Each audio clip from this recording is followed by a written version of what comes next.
కోసమే వేచి ఉన్న రేయిలా వేయి కళ్ళతోటి ఎదురు చూడనా వానజల్లు కోసమే వేచి ఉన్న పైరులా గంపెడంత ఆశతోటి చూడనా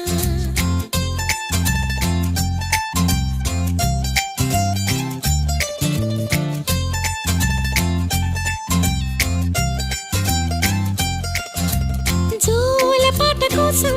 ఉయ్యాలలోన చంటి పాపలాగా కోడి కూత కోసం తెల్లారు జాము పల్లెటూరిలాగా ఆగనే లేనుగా చెప్పవా నేరుగా గుండెలో ఉన్న మాట